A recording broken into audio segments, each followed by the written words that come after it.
안녕하세요. 역사의 깊은 울림 속에서 오늘을 살아갈 지혜를 찾는 시간입니다.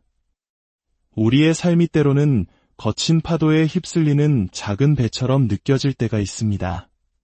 세상의 빠른 변화와 수많은 목소리 속에서 무엇이 옳은지, 어떻게 살아가야 할지 혼란스러울 때가 참 많죠.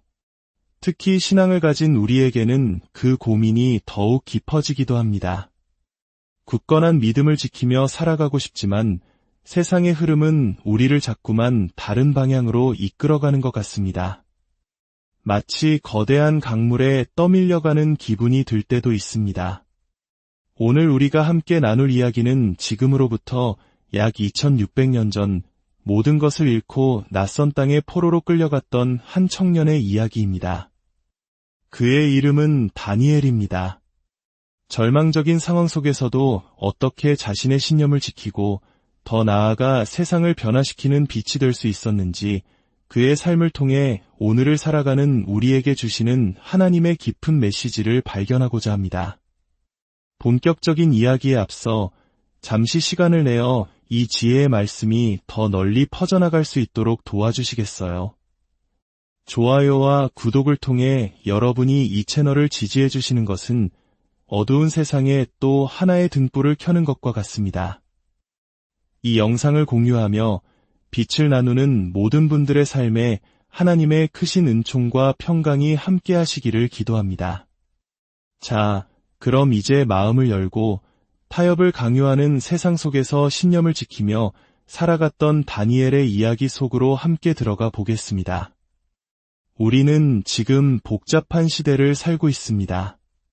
인간관계에서는 예상치 못한 긴장감이 흐르고 소셜미디어에서는 끝없는 논쟁이 벌어지곤 하죠. 이 모든 혼란 속에서 예수님을 충실히 따르고 그분 곁에 머무는 것이 점점 더 어렵게 느껴지지는 않으신가요? 세상은 우리에게 끊임없이 다른 메시지를 속삭입니다. 결혼의 가치가 흔들리는 세상에서 어떻게 거룩한 가정을 지켜낼 수 있을까요? 성적인 어둠으로 가득 찬 세상에서 어떻게 순결한 삶을 살아갈 수 있을까요? 하나님이 필요 없다고 말하는 친구들 사이에서 우리 자녀들이 어떻게 예수님을 사랑하고 따르도록 키울 수 있을까요? 세상의 가치관은 점점 더 하나님의 말씀이 가르치는 진리와 멀어지고 때로는 적대적으로 변해가고 있습니다. 이런 상황에서 우리는 어떻게 굳건히 서야 할까요?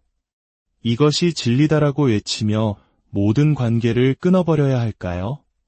아니면 약간의 신념쯤은 타협하며 세상의 흐름에 그저 몸을 맡겨야 할까요? 여기서 우리는 아주 중요한 진리를 기억해야 합니다. 만약 우리가 편의를 위해 우리의 신념을 버린다면 우리는 그리스도 안에서 우리 자신의 정체성을 이루는 바로 그 기반을 잃게 될 위험에 처하게 됩니다. 우리가 타협하기 시작하고 세상의 흐름에 표류하며 이 세대의 모습을 닮아갈수록 우리는 예수님께서 우리에게 원하시는 모습에서 멀어지고 세상과 더 비슷해질 것입니다. 그리고 우리가 세상을 사랑하면 아버지의 사랑이 우리 안에 거하지 않는다고 성경은 말씀합니다. 그렇다면 우리는 어떻게 해야 할까요? 어떻게 이 혼란스러운 세상을 항해하며 우리의 믿음을 굳건히 지키고 동시에 세상을 사랑으로 품을 수 있을까요? 오늘 우리는 구약 성경의 다니엘과 그의 친구들의 이야기를 통해 타협의 문화 속에서 신념을 가지고 살아가는 법을 배우려 합니다. 먼저 기도하겠습니다. 아버지 하나님, 오늘 당신의 살아있는 말씀이 우리에게 생명을 주고 우리의 믿음을 굳건하게 세워주시길 간구합니다. 우리가 당신의 진리를 마음으로 경험할 때 우리를 변화시켜 주시고 예수님을 더욱 닮아가게 하여 주시옵소서. 진리를 나누되 사랑 안에서 진리를 나누며 세상을 잘 사랑할 수 있는 지혜를 허락하여 주시옵소서. 예수님의 이름으로 기도합니다. 아멘. 다니엘서 한 장을 펼쳐보면 우리는 이야기의 주요 인물들을 만나게 됩니다. 첫 번째 인물은 바로 바빌론의 왕 느부갓네살입니다. 그는 당시 고대 세계에서 가장 강력한 제국이었던 바빌론을 다스리는 매우 잔인하고 교만한 왕이었습니다. 기원전 605년 느부갓네살 왕과 그의 군대는 유다 왕국의 수도인 예루살렘을 침공하여 무참히 파괴했습니다. 그들은 예루살렘의 보호막이었던 성벽을 허물었고 유다 백성에게 가장 큰 수치심과 고통을 안겨주었습니다. 아마도 가장 가슴 아픈 일은 하나님의 임재의 상징이었던 솔로몬 성전을 파괴하고 그 안에 있던 모든 성스러운 기물들을 약탈하여 유다 백성의 하나님에 대한 믿음을 조롱한 것이었습니다.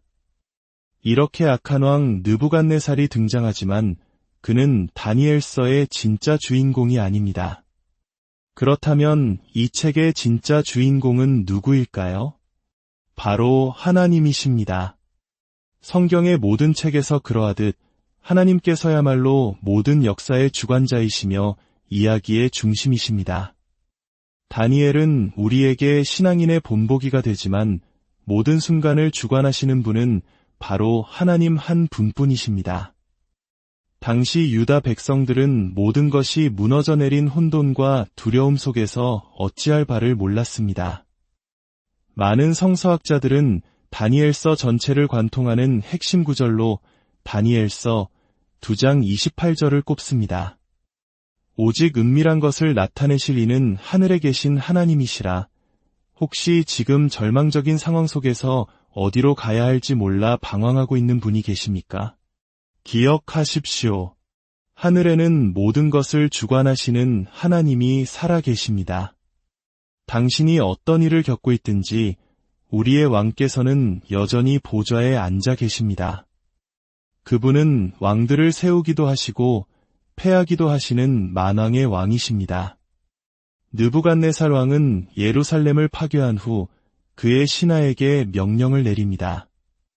이스라엘 자손 중에서 왕족과 귀족, 즉 가장 뛰어나고 장래가 촉망되는 청년들을 데려오라는 것이었습니다. 어떤 청년들이었을까요? 성경은 그 기준을 이렇게 묘사합니다. 흠이 없고 용모가 아름다우며 모든 지혜를 통찰하며 지식에 통달하며 학문에 익숙하여 왕궁에 설만한 소년, 한마디로 유다 민족의 최고 엘리트들을 뽑아오라는 명령이었습니다. 가장 똑똑하고 가장 잘생기고 가장 성공할 가능성이 높은 청년들을 데려와 바빌론의 언어와 학문을 가르쳐 그들을 바빌론 사람으로 만들려는 계획이었습니다. 왕은 그들에게 왕궁에서 나오는 최고의 음식과 포도주를 매일 공급하도록 지시했습니다. 3년 동안의 훈련이 끝나면 그들은 왕을 섬기게 될 것이었습니다. 도시를 파괴한 후 가장 재능 있고 똑똑한 소년들을 포로로 데려온 것입니다.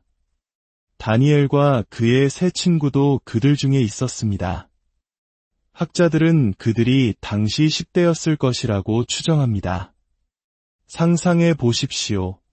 14살, 15살의 소년들이 집에서 끌려나와 어쩌면 부모님은 눈앞에서 살해당했을지도 모릅니다. 그리고 낯선 땅에서 적대적인 문화 속에서 바빌론의 사상을 주입받게 된 것입니다. 왕의 전략은 명확했습니다. 이 소년들의 정체성을 완전히 빼앗는 것이었습니다. 그들의 유산과 하나님에 대한 신앙을 모두 지워버리려는 것이었죠. 그 첫 번째 전략은 바로 그들의 이름을 바꾸는 것이었습니다. 왕은 생각했습니다. 이들의 이름을 바꾸면 그들의 정체성도 바꿀 수 있을 것이다. 성경은 이렇게 기록합니다. 그들 가운데 유다 자손 곧 다니엘과 하나냐와 미사엘과 아사랴가 있었더니 환관장이 그들의 이름을 고쳐 다니엘은 벨드사살이라 하고 하나냐는 사드락이라 하고 미사엘은 메삭이라 하고 아사랴는 아벳느고라 하였더라. 그들의 원래 히브리 이름은 모두 야해, 즉 참되신 하나님과 관련이 있었습니다. 예를 들어 다니엘은 하나님은 나의 재판관이시다라는 뜻입니다. 하지만 왕이 새로 지어준 이름들은 모두 바빌론의 우상신들과 관련이 있었습니다. 벨드사살은 바빌론의 신 벨이여 왕을 보호하소서라는 뜻입니다. 하나님을 경배하던 이름들을 빼앗고 우상을 숭배하는 이름들을 강제로 부여한 것입니다.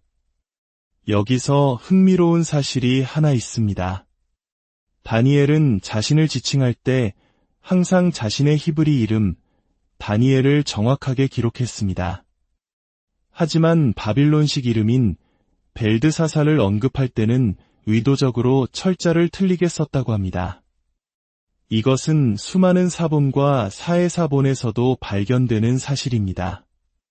학자들은 이것이 다니엘의 조용한 저항이었다고 해석합니다.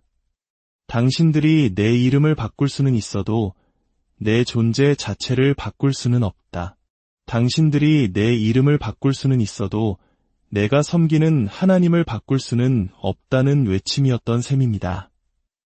이것이 바로 우리가 그리스도 안에서 우리가 누구인지를 아는 것이 그토록 중요한지를 보여줍니다. 사탄은 거의 항상 우리의 정체성을 가장 먼저 공격합니다. 사탄은 우리에게 이렇게 속삭일 것입니다. 너는 가치 없어. 너는 한심해.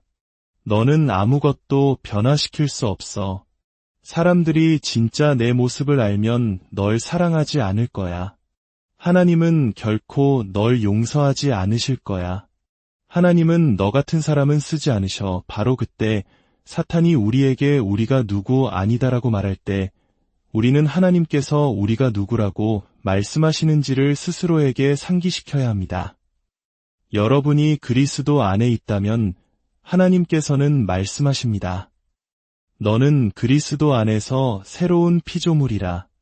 이전 것은 지나갔으니 보라 새 것이 되었도다.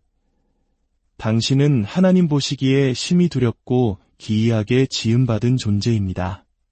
당신은 어린 양의 피와 당신의 증언하는 말로 말미암아 이기는 자이며 그리스도 예수를 통해 정복자보다 더 나은 자입니다. 사탄이 당신의 이름을 바꾸려 할 때마다 선포하십시오. 아니, 나는 예수님께 속한 사람이다. 나는 살아계신 하나님의 자녀다. 나는 성령으로 충만하고 성경을 믿으며 진리를 말하고 사랑을 베푸는 지극히 높으신 하나님의 대사다. 왕의 두 번째 전략은 음식과 관련된 것이었습니다. 왕은 다니엘과 친구들에게 왕의 식탁에서 나오는 진수성찬, 즉 가장 좋고 기름진 음식을 먹으라고 명령했습니다. 이 음식들은 당시 바빌론의 우상신들에게 바쳐졌던 것들입니다. 따라서 다니엘과 친구들이 이 음식을 먹는다는 것은 그들이 섬기는 유일하신 참 하나님을 배신하는 행위였습니다. 생각해 보십시오. 집을 잃고 노예로 끌려와 새로운 이름으로 불리며 낯선 문화에 둘러싸인 10대 소년들입니다. 그들은 몹시 배가 고팠을 것입니다. 바로 그들 앞에 왕이 내린 맛있는 음식이 놓여 있습니다. 그 순간 자신의 가치를 타협하기가 얼마나 쉬웠을까요? 어차피 다른 건 다 따르고 있는데 음식 좀 먹는다고 하나님이 모르시겠어? 이건 정말 맛있어 보이는데 아무도 모를 거야. 만약 여러분이 최근에 이런 유혹을 겪지 않았다면 아마 내일쯤 겪게 될지도 모릅니다.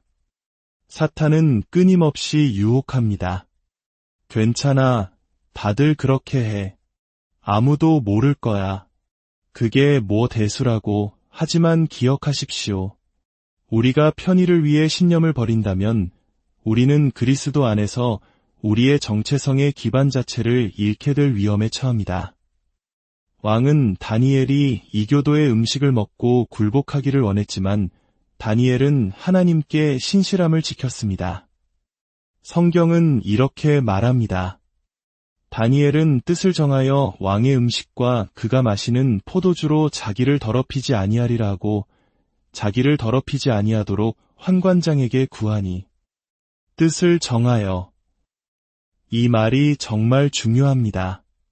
그는 결심했습니다. 그는 굳게 마음을 먹었습니다. 그는 마음에 새겼습니다. 어떤 상황에서도 나는 타협하지 않겠다. 하나님을 욕되게 하는 일은 절대로 하지 않겠다. 그리고 나서 그는 정중하고 예에 바르게 물었습니다. 혹시 다른 방법이 있겠습니까? 히브리어 원문에서 이 뜻을 정하다라는 말은 다양하게 번역됩니다. 결심했다, 결단했다, 마음을 굳혔다, 마음에 작정했다. 그는 하나님을 욕되게 하는 어떤 일도 하지 않기로 마음속으로 이미 목적을 세운 것입니다. 우리 삶의 어느 시점에서 우리도 이렇게 결심하고 결단하고 마음을 굳히고 마음에 작정해야 합니다. 나는 하나님께서 나를 부르신 일만 행할 것이다. 이것이 왜 중요할까요? 다니엘은 바빌론에 살도록 강요받았지만 바빌론이 자기 안에 살도록 내버려두지 않았기 때문입니다. 그는 이방 세계에 속하도록 강요받았지만 이방 세계가 자기 안으로 들어오는 것을 허락하지 않았습니다. 현실적으로 우리도 이 세상을 떠나기 전까지는 항상 이 세상 속에서 살아갈 것입니다. 하지만 우리는 이 세상에 속할 필요는 없습니다. 우리가 미리 마음을 정하고 나는 하나님을 영화롭게 하는 일을 하겠다고 결단한다면 우리는 세상의 미움과 분열, 그리고 하나님을 욕되게 하는 모든 것들에 빨려 들어갈 필요가 없습니다. 타협의 문화 속에서 신념을 가지고 사랑으로 살아가기 위해 우리는 몇 가지 미리 정하는 결심을 해야 합니다. 즉, 우리는 미리 결정해야 합니다. 다니엘이 왕의 진수성찬을 보기 전에 저 딸기 케이크 맛있겠다. 한 입만 먹을까? 라고 생각하기 전에 그는 이미 무엇을 하고 무엇을 하지 않을지 결정했습니다. 예수님을 충실히 따르기 위해 우리는 미리 결정해야 합니다. 예를 들어 나는 아침에 일어나 커피를 마신 후 가장 먼저 하는 일은 매일 하나님의 말씀과 그분의 임재 안에서 시간을 보내는 것이다. 라고 미리 결심할 수 있습니다. 또는 우리가 이 도시에 있는 한 무슨 일이 있어도 교회에서 함께 하나님을 예배할 것이다. 만약 여행 중이라면 온라인으로 예배드릴 것이다.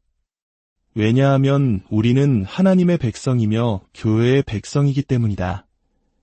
라고 미리 결정할 수도 있습니다. 물질에 대해서도 미리 결심할 수 있습니다. 수입이 생길 때마다 우리는 항상 소득보다 적게 생활하고 첫 10분의 1은 하나님께 드린다. 나중에 어떻게 할지 기도하지 않고 나는 먼저 하나님을 존중하기로 미리 결심한다. 어떤 일들은 하지 않기로 결정할 수도 있습니다. 사무실에 험담이 많으니 그들이 남 이야기를 시작할 때 나는 끼어들지 않겠다고 미리 결심할 수 있습니다. 또는 나는 SNS를 좋아하지만 하나님의 말씀을 보는 시간보다 SNS에 더 많은 시간을 쓰지 않겠다고 미리 정할 수도 있습니다. 성경은 결혼이라는 선물 안에서만 사랑을 나누는 선물을 아껴두라고 말합니다. 그래서 나는 결혼하기 전까지 성관계를 갖지 않겠다고 미리 결정할 수 있습니다. 소파에 앉아 넷플릭스를 보다가 감정이 격해지는 그 순간에 결정하려 하지 마십시오. 그때 가서 잠깐 기도해봐야겠어. 생각 좀 해볼게 라고 하지 마십시오. 아닙니다. 당신은 미리 결심하고 결단하고 마음을 굳히고 마음에 작정해야 합니다. 나는 항상 하나님을 영화롭게 할 것이다. 그렇다면 이 혼란스러운 세상에서 우리는 어떻게 이것을 실천할 수 있을까요? 다니엘이 어떻게 행동했는지 보십시오. 그는 공개적으로 시위를 벌이지 않았습니다.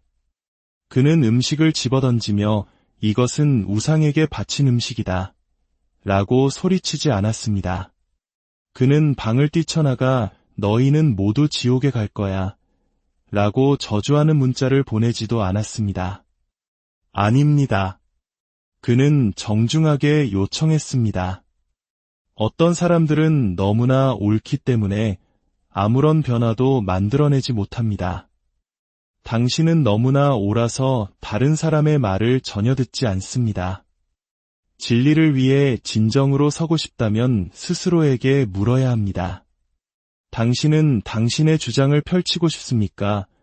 아니면 변화를 만들고 싶습니까? 이 둘은 결코 같은 것이 아닙니다. 우리는 무엇을 해야 할까요? 우리는 사랑 안에서 진리를 말해야 합니다. 연민과 배려심을 가지고 사랑 안에서 진리를 말해야 합니다. 다니엘은 바위처럼 견고했지만 동시에 사랑이 많고 전략적이었습니다. 그는 친절하게 요청했습니다. 당신의 종들을 열흘 동안 시험하여 채식을 주어 먹게 하고 물을 주어 마시게 한 후에 당신 앞에서 우리의 얼굴과 왕의 음식을 먹는 소년들의 얼굴을 비교하여 보아서 당신이 보는 대로 종들에게 행하소서. 환관장은 그의 제안에 동의했고 열흘 동안 그들을 시험했습니다. 열흘 후에 어떤 일이 일어났을까요? 그들의 얼굴이 왕의 음식을 먹는 다른 어떤 소년들보다 더 건강하고 윤택해 보였습니다. 무슨 일이 일어난 것입니까? 그들이 하나님을 존중하자 하나님께서 그들을 존중하신 것입니다. 그들은 더 건강하고 더 강했으며 더 활기가 넘쳤습니다. 그리고 하나님께서는 다니엘에게 지식과 모든 꿈과 환상을 해석할 수 있는 능력을 주셨습니다. 나중에 왕이 그들과 대화했을 때 다니엘, 하나냐, 미사엘, 아사랴와 같은 자가 아무도 없음을 발견했습니다. 그들은 단지 다르게 튀는 것이 아니었습니다. 어떤 그리스도인들은 그냥 이상하고 기이하게 다릅니다. 하지만 다니엘과 친구들은 더 나은 방향으로 달랐습니다. 그들은 하나님과 가까웠고 사랑이 많았으며 강하고 건강했습니다. 그들은 담대했고 타협하지 않았지만 동시에 사랑이 넘쳤습니다. 상상해 보십시오. 이 소년들은 집에서 찢겨져 나왔습니다. 납치당한 노예였습니다. 가족과 분리되었고 아무런 지원 체계도 없었습니다. 이교도의 이름으로 불리고 거짓된 세계관을 주입받았습니다. 그런 상황에서 무엇을 할 수 있을까요? 희망이 없어 보였습니다. 인생이 끝난 것처럼 느껴졌을 것입니다. 어떻게 하나님을 예배하고 어떻게 세상을 변화시킬 수 있겠습니까? 하지만 기억하십시오. 하늘에는 하나님이 계십니다. 당신이 어떤 일을 겪고 있든지, 당신이 어디에 있든지 하늘에는 살아계신 하나님이 계십니다. 사탄이 이 소년들에게 악을 행하려 했지만 하나님께서는 그것을 선으로 바꾸셨습니다. 하나님께서는 몇 명의 10대 소년들을 사용하여 악한 왕의 마음을 돌이키고 한 나라의 역사의 흐름을 바꾸셨습니다. 만약 다니엘과 그의 친구들이 단순히 타협했다면, 그들의 가치를 버리고 세상과 섞여 들어갔다면 역사에 남을 만한 일은 아무것도 일어나지 않았을 것입니다. 반대로 만약 그들이 사랑 없이 진리만을 외치는 키보드 워리어였다면 그들은 처형당했을 것입니다. 하지만 그들은 어떻게 했습니까? 그들은 굳건히 섰습니다. 전혀 타협하지 않았습니다. 자신들의 가치를 지켰고 동시에 지혜롭게 사랑했습니다. 우리도 마찬가지입니다. 매일 우리는 하나님의 뜻과 마음에 반하는 일을 하도록 타협하라는 유혹을 받거나 혹은 맞서 소리치고 분노하라는 유혹을 받을 것입니다. 그러나 편의를 위해 신념을 버린다면 우리는 그리스도 안에서 우리의 정체성의 기반을 잃게 될 위험에 처합니다. 우리에겐 영적인 적, 거짓의 아비인 사탄이 있습니다. 그의 임무는 훔치고 죽이고 멸망시키는 것입니다. 그의 가장 큰 무기는 우리에게 거짓말을 하여 우리의 정체성을 공격하고 우리를 세상의 흐름에 둔감하게 만들고 하나님의 말씀에 굳게 서는 대신 세상의 메시지를 따르도록 유혹하는 것입니다. 하지만 다시 한번 기억하십시오. 하늘에는 하나님이 계십니다. 그분은 여전히 보좌에 앉아 계십니다. 만약 당신이 그리스도 안에 있다면 당신 안에 계신 이가 세상에 있는 자보다 크십니다. 당신이 무엇을 마주하든 하늘에는 하나님이 계십니다.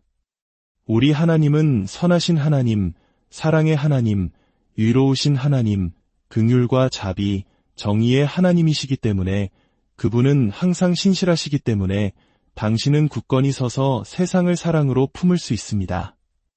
왜냐하면 당신은 바빌론에 살도록 강요받을 수는 있지만 바빌론이 당신 안에 살게 할 필요는 없기 때문입니다. 아버지 하나님, 우리의 마음을 일깨워 주셔서 당신께 신실하게 하옵소서. 우리가 굳건히 서는 교회가 되게 하시고 동시에 세상을 잘 사랑하는 교회가 되게 하여 주시옵소서. 다니엘과 그의 친구들처럼 그 순간에 지혜롭게 하시고 감정적으로 반응하는 대신 기도의 마음과 사랑으로 응답하게 하옵소서. 말해야 할 때 말할 수 있는 용기와 믿음을 주시되 항상 사랑 안에서 진리를 말하게 하옵소서. 우리가 섬기고 돌봄으로써 세상에 선한 영향력을 끼치게 하옵소서. 세상과 섞여 들어가지 않고 항상 구별되게 하시되 좋은 방식으로 구별되게 하옵소서. 당신을 영화롭게 하는 결혼, 다른 이들에게 관대한 재정, 정직한 삶의 방식을 통해 굳건히 서고 사랑으로 살아가게 하옵소서. 우리 삶의 첫 자리에 항상 주님을 모시길 원합니다. 우리를 위해 하나뿐인 아들 예수님을 보내주신 그 사랑에 감사드립니다. 죄인들을 위해 십자가에서 목숨을 내어주시고 죽음을 이기시고 부활하신 예수 그리스도를 우리 삶의 주인으로 고백합니다. 오늘 이 시간 우리의 삶을 온전히 주님께 드립니다. 우리의 구원자여, 주님이 되어 주시옵소서. 당신의 영으로 우리를 채우셔서 당신을 알고 당신을 섬기며 굳건히 서고 사랑으로 살아가게 하옵소서. 새 생명을 주심에 감사합니다. 이 모든 말씀 우리 주 예수 그리스도의